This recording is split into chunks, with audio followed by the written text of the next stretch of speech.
Hello दोस्तों। आज हम पढ़ेंगे डॉक्टर ब्रायन विच की किताब मेनी लाइफ मेनी मास्टर्स, कई जीवन कई देवात्माएं। अध्याय 4। मैं एक चौकोर सफ़ेद मकान देख रही हूँ जिसके सामने एक रेतीली सड़क है। लोग घोड़ों पर आगे और पीछे आ जा रहे हैं। कैथरीन अपनी साधारण स्वप्रिय फुसफुसाहट से बता रही थी। वहाँ कई पेड़ हैं, कुछ पौधे भी लगे दिख रहे हैं। एक बड़ा मकान है जिसके साथ छोटे मकान का झुंड है, बिल्कुल गुलामों के मकानों जैसे। वहाँ बहुत गर्मी है। यह दक्षिण दिशा में कोई जगह है, वर्जीनिया। उसने सोचा यह सन 1873 है। वह एक बच्ची है। यहाँ घोड़े हैं और बहुत सी फसलें हैं, मक्का, तंबाकू। वह और दूसरे नौकर बड़े घर में रसोई घर में खाना खाते हैं। वह एक हबशी है और उसका नाम एबी है। उसे कुछ पूर्वाभास हो रहा है और वह बेचैन है। मुख्य घर में आग लगी है और उसने उसे आग में जलते हुए देखा। मैं उसे 15 साल और आगे ले गया। 1888 में मैं एक पुरानी पोशाक पहने हुए हूँ। एक घर के दूसरे माले पर कांच की सफाई कर रही हूँ। यहाँ एक ईंटों से बना घर है जिसमें खिड़कियाँ हैं। उनमें बहुत से फलक हैं। कांच लहरियादार है, सपाट नहीं है और इसके निचले सिरे पर गुड़िया है। इस घर के मालिक का नाम जेम्स मेंसन है। उसके पास 3 बटनों वाला एक अजीब सा कोट है और उस पर काले रंग की कॉलर है। उनकी दाढ़ी है। मैं उन्हें पहचान नहीं पा रही हूँ, जैसे कि कोई कैथरीन की वर्तमान जिंदगी से जुड़ा व्यक्ति हो। वह मुझसे ठीक से पेश आता है। मैं इस इलाके में एक मकान में रहती हूँ। मैं कमरे की सफाई करती हूँ। यहाँ एक स्कूल भी है, लेकिन मुझे वहाँ जाने की इजाज़त नहीं है। मैं मक्खन भी बनाती हूँ। बहुत ही सरल शब्दों का प्रयोग करते हुए और विवरण पर अधिक ध्यान देते हुए कैथरीन धीमे से फुसफुसा रही थी। अगले 5 मिनट में मैंने उससे सीखा कि मक्खन कैसे बनाया जाता है। एबी का मक्खन बनाने का ज्ञान कैथरीन के लिए भी नया था। मैं उसे उस दौर में और आगे ले गया। मैं किसी के साथ हूँ, लेकिन मुझे नहीं लगता कि हम दोनों शादीशुदा हैं। हम साथ सोते हैं, पर हम हमेशा साथ नहीं रहते। मैं उसके लिए अच्छा महसूस करती हूँ, लेकिन कुछ खास नहीं। मुझे वहाँ कोई बच्चा नहीं दिखाई दे रहा है। यहाँ सेब के पेड़ और बतखे हैं। दूसरे लोग दूरी पर हैं। मैं सेब चुन रही हूँ। कुछ है जो मेरी आंखों में चुभ रहा है। कैथरीन अपनी आंख बंद किए ही मुंह बना रही थी। यह धुआं है। उसे हवा इस ओर बहा रही है। धुआं लकड़ी जलने का है।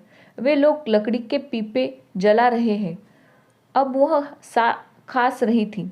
ऐसा बहुत बार होता है।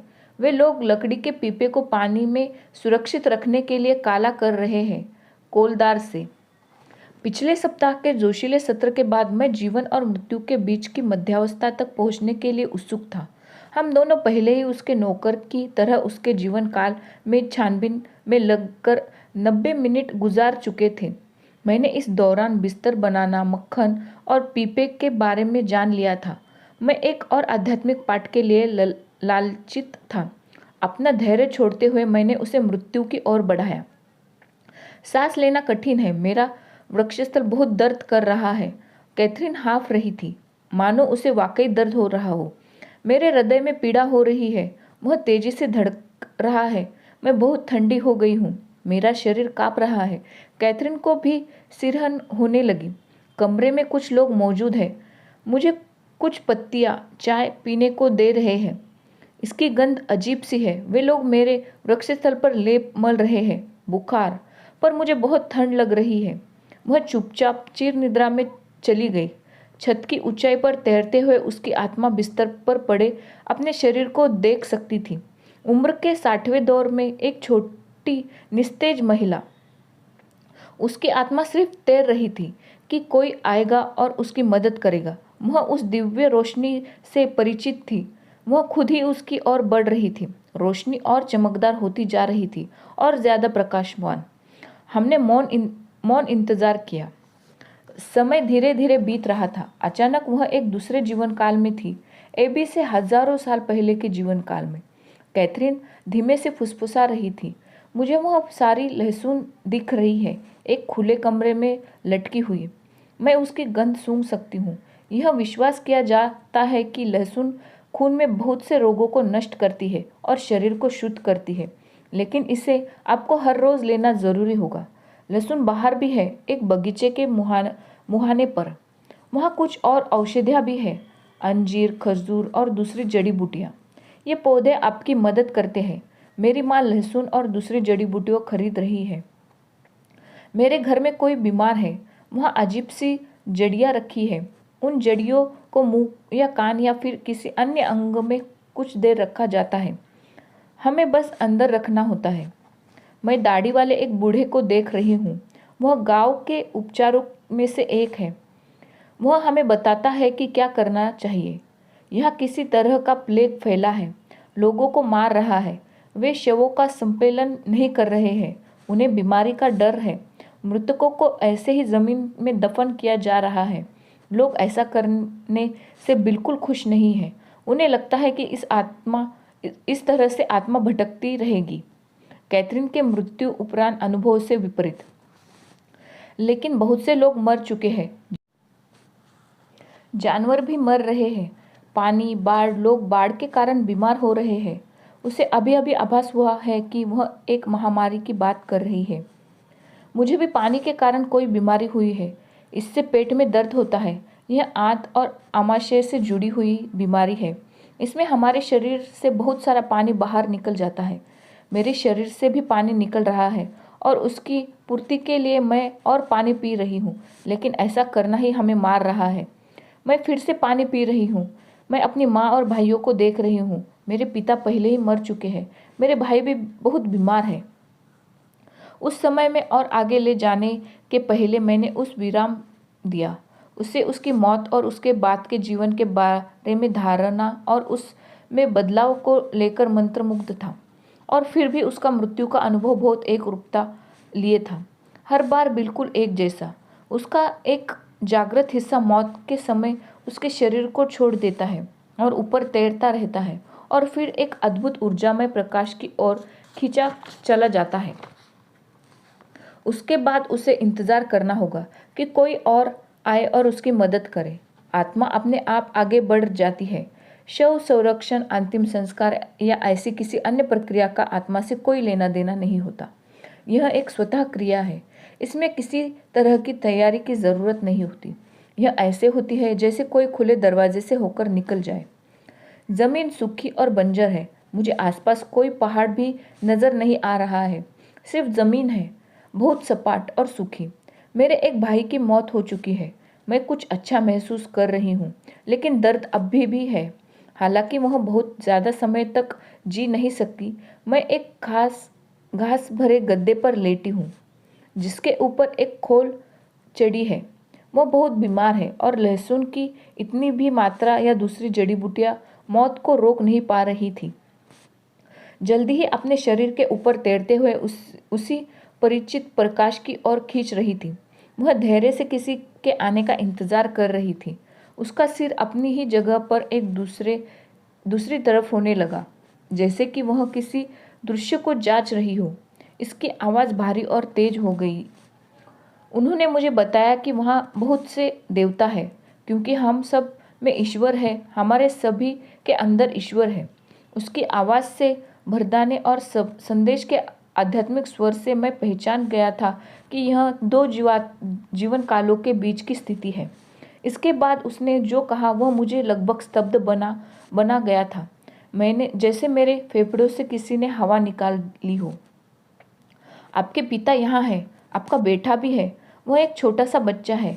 आपके पिता कह रहे हैं कि आप उन्हें जान जाओगे, क्योंकि उनका नाम एवराम है और आपकी बेटी का नाम भी उन्हीं के नाम पर है। और यहाँ उनकी मौत हृदय रोग के कारण हुई थी। आपके बेटे का दिल भी महत्व रखता है, क्योंकि वह चूजे की तरह पीछे की ओर था। उसने अपने प्रेम के कारण अपनी बड़ी कुर्बानी दी थी। उसकी आत्मा बहुत उच्च स्तर की है। उसकी मौत ने उसके माता पिता का कर्ज उतार दिया। साथ ही वह आपको यह दिखाना चाहता है कि वे दवाई कुछ ही दूर साथ दे सकती है। उनका प्रयोजन बहुत सीमित है। कैथरीन ने बोलना बंद कर दिया और इधर मैं आश्चर्य से भरी खामोशी में बैठा था। मेरा शून्य दिमाग कई अनसुने मसलों को सुलझा रहा था। कमरे के अंदर बर्फ सी ठंडक लग रही थी। कैथरीन मेरी निजी जिंदगी के बारे में बहुत कम जानती थी। मेरे टेबल पर मैंने अपनी बेटी का एक फोटो लगा रखा था, जिसमें वह अपने पोपले से मुंह के नीचे के 2 दांतों के साथ मुस्कुराती खुश नजर आ रही थी। उसके पास ही मेरे बेटे का फोटो लगा था। इन फोटो को देखने के अलावा कैथरीन मेरी निजी जिंदगी के गुजरे कल के बारे में कुछ भी नहीं जानती थी। मैं पारंपरिक साइकोलॉजिस्ट तकनीकों में बहुत अच्छी तरह से प्रशिक्षित हूँ। थेरेपिस्ट एक तरह से एक खाली टेबल की तरह होता है, जिसके ऊपर मरीज अपनी भावनाओं और विचारों और अपने नज़रिए को पेश करता है। बाद में थेरेपिस्ट उनका विश्लेषण करता है, जिससे मरीज के दिमाग का फलक खुल जाता है। मैंने कैथरीन से यह थेरेपिस्ट दूरी अभी बनाए रखी थी। वह मुझे सिर्फ एक मनोचिकित्सक के रूप में जानती थी और उसे मेरी गुजरी या निजी जिंदगी के बारे में कुछ भी पता नहीं था। मैंने अपने ऑफिस में कभी अपने डिप्लोमा उपाधियों का प्रदर्शन भी नहीं किया था। मेरी जिंदगी की सबसे दुखद घटना है मेरे पहले बेटे एडम की अकस्मात मौत। 1971 में जब उसकी मौत हुई, वह सिर्फ 21 दिनों का था। जन्म के उस 10 दिन बाद हम उसे अस्पताल से घर ले आए थे। बाद में उसे सांस लेने में तकलीफ होने लगी और लगातार उल्टियाँ होने लगी। उसके रोग का निदान बहुत ही मुश्किल हो गया था। हमें बताया गया कि उसकी पल्मोनरी नलिया में एट्रियल स्पेटल नाम की कोई खराबी है। यह लगभग लाखों बच्चों में से किसी एक को होती है। इसमें हृदय तक ऑक्सीजन वाला खून ले जाने वाली पल्मोनरी शिरा गलत दिशा में मुड़ी थी, यानी गलत हिस्से से हृदय में प्रवेश की हुई थी। यह ऐसे था कि इसका दिल उल्टी दिशा में पलट गया। बहुत ज़्यादा दुर्लभ केस। जटिल ओपन हार्ट सर्जरी भी एडम को बचा नहीं सकी और कुछ दिनों बाद उसकी मौत हो गई। हम कई महीनों तक सदमे में रहे। हमारी आशाएं और सपने टूट चुके थे। हमारा दूसरा बेटा जॉर्डन इस घटना के 1 साल बाद पैदा हुआ। वह हमारे घावों के लिए असरदार मरहम की तरह था। एडम की मौत के समय मैं मनोचिकित्सा में अपना करियर बनाने के बारे में आगे पीछे हो रहा था। मुझे इडनर मेडिसिन में अपनी इंटर्नशिप में बहुत मज़ा आ रहा था और मुझे मेडिसिन के क्षेत्र में काम करने की अच्छी नौकरी घर समेत मिल गई थी। एडम की मौत के बाद मैंने निर्णय कर लिया कि मैं मनोचिकित्सा को ही अपना व्यवसाय बनाऊंगा। मेरे अंदर आधुनिक दवाइयों को लेकर आक्रोश था। तमाम उन्नत चिकित्सा और तकनीकों के बावजूद मेरे बेटे को बचाया नहीं जा सका। एक नन्हा बच्चा मर गया। 61 साल की उम्र में मेरे पिता को सेहत बहुत अच्छी थी, जबकि 1981 की शुरुआत में उन्हें एक भारी हृदयाघात नहीं हुआ था। वह प्रारंभिक आघात सह गए थे, लेकिन उनके हृदय की दीवारों को अपूरणीय क्षति हुई थी और वह 3 दिनों बाद चल बसे। यह वाकया कैथरीन से पहली मुलाकात के करीब 9 महीने पहले था। मेरे पिता एक धार्मिक व्यक्ति थे, आध्यात्मिक से ज़्यादा रस्मवादी। उनका इब्रू नाम एवराम, अंग्रेजी नाम एल्विन की बजाय ज़्यादा अच्छा लगता था। उनकी मौत के 4 महीने बाद हमारी बेटी एमी पैदा हुई। उसका नाम भी उन्हीं के नाम पर रखा गया। यहाँ 1982 में मेरे शांत अंधेरे ऑफिस में दबे छिपे रहस्यों का शोर मुझे बहा ले रहा था। मैं एक आध्यात्मिक समुद्र में तैर रहा था और मुझे उनका पानी पसंद था। मेरे हाथ हंसग्रीव हो रहे थे। संभवतः कैथरीन भी इस बारे में जान नहीं सकती थी, यहाँ तक कि उसके ऊपर ध्यान भी नहीं दिया गया था। मेरे पिता का हिब्रू नाम मेरे नवजात बेटे की दिल में खराबी से मौत, जो कि लाखों में से एक की होती है, औषधि विज्ञान विषय के प्रति मेरा चिंतन और मेरे पिता की मौत और मेरे बेटी का नामकरण, यह बहुत अधिक था। बहुत ही विशिष्ट, बहुत सच्चा। यह निष्कपट प्रयोगशाला तकनीशियन अभिवादतीय ज्ञान की धारा बन गई थी, और यदि वह ये सब सच्चाइयाँ प्रकट कर सकती थी तो बाकी क्या बचता था। मुझे और जानने की ज़रूरत थी। कौन? मैं बड़बड़ाया। वहाँ कौन है? तुम्हें कौन ये सब बातें बता रहा है? देवात्माएं, वह फुसफुसाई। देवात्माओं ने मुझे बताया। उन्होंने मुझे बताया कि मैं 85 बार शरीर अवस्था में जी चुकी हूँ। कैथरीन की सांसें धीमी हो गई थी और उसके सिर का एक से दूसरी तरफ लुढ़कना बंद हो गया था।